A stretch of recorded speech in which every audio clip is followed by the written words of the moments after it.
Hello friends, તો આજે હું તમારી સાથે પનીર મસાલાની રેસીપી શેર કરીશ। આ પનીર મસાલાની રેસીપી બનાવવી એકદમ સરળ છે। પનીરની સબ્જી તો તમે બનાવી હશે, પણ એકવાર આ રીતે જરૂર ટ્રાય કરજો। આ પનીર મસાલા ઝટપટ બની પણ જાય છે અને તેને બનાવવા પણ સરળ છે। તો ચાલો તેની રેસીપી આપણે જોઈ લઈએ। તો આપણે સૌથી પહેલાં એક કડાઈમાં 2 થી 3 ચમચી જેટલું તેલ લઈને આ રીતે સ્પ્રેડ કરી દઈશું।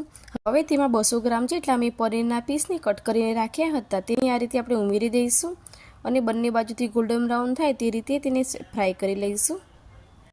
આ સમયે ગેસની ફ્લેમ મીડિયમ રાખવાની છે। હવે પનીરને થોડા હલકા ગરમ પાણીમાં કાઢી લઈશું। આમ કરવાથી પનીર એકદમ સોફ્ટ થઈ જશે। હવે તેલમાં 2 મીડિયમ સાઇઝની ડુંગળીને એડ કરી દઈશું। ડુંગળી આ રીતે મોટી સુધારીને લેવાની છે। આ રીતે ડુંગળી થોડી ગોલ્ડન બ્રાઉન થાય ત્યાં સુધી તેને સાંતળવા દઈશું। હવે તેમાં 8 થી 10 લસણની કળી, 2 ઇંચ આદુના ટુકડા અને 2 લીલા મરચાં એડ કરી દઈશું અને તેને પણ આ રીતે ફ્રાય કરી દઈશું। આ રીતે ફ્રાય કરવાથી તેની કચાશ દૂર થઈ જશે। સંતળાઈ જાય પછી તેને ઠંડુ થવા આપણે સાઈડ ઉપર મૂકી દઈશું। હવે આપણે એક મિક્સર જાર લઈ લઈશું અને તેમાં ટામેટાને આ રીતે સુધારીને તેને મિક્સરમાં આ રીતે પેસ્ટ કરી દઈશું। આ પેસ્ટને આપણે એક બાઉલમાં કાઢી દઈશું। હવે તે જ મિક્સર જારમાં આપણે જે ડુંગળીનો મસાલો ફ્રાય કર્યો હતો તેને એડ કરી દઈશું અને તેની પણ આ રીતે પેસ્ટ તૈયાર કરી લઈશું। તો હવે ગેસ ઉપર આપણે એક વાસણ મૂકી દઈશું અને તેમાં 3 મોટા ચમચા જેટલું તેલ ગરમ કરી દઈશું। તેમાં જીરું, તમાલપત્ર, ઇલાયચી, મરી, લવિંગ અને એક તજનો ટુકડો એડ કરી દઈશું। મસાલાને તેલમાં સારી રીતે ફ્રાય થવા દઈશું।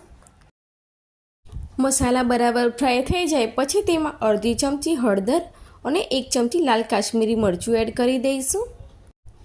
આ રીતે મરચું એડ કરવાથી શાકનો કલર ખૂબ જ સરસ આવે છે।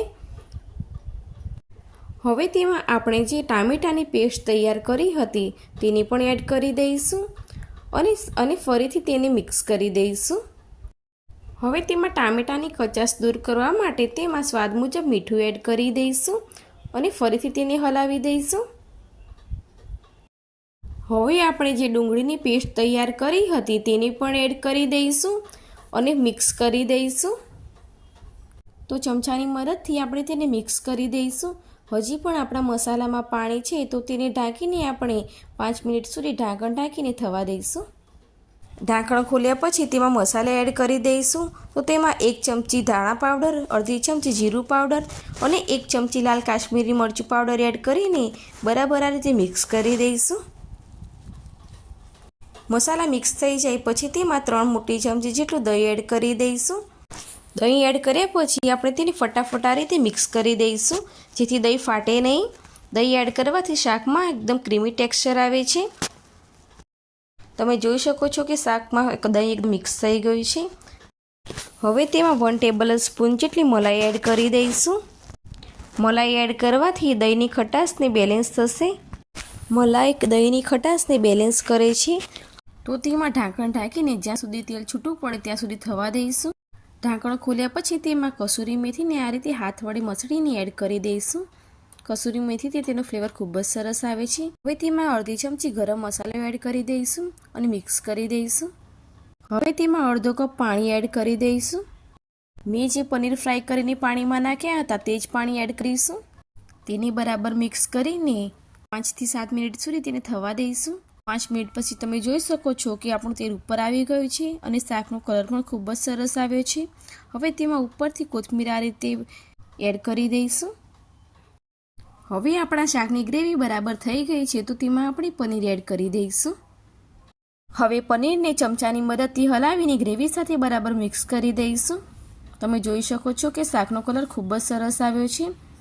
હવે પનીરને 2 મિનિટ સુધી થવા દઈશું। 2 મિનિટ પછી તમે જોઈ શકો છો કે આપણી પનીરની સબ્જી ખૂબ જ સરસ તૈયાર થઈ છે।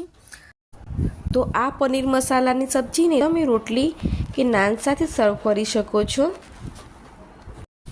જો મારી આ રેસીપી તમને પસંદ આવી હોય તો મારા વિડીયોને લાઈક અને શેર કરીને મારી ચેનલને સબસ્ક્રાઈબ જરૂરથી કરજો।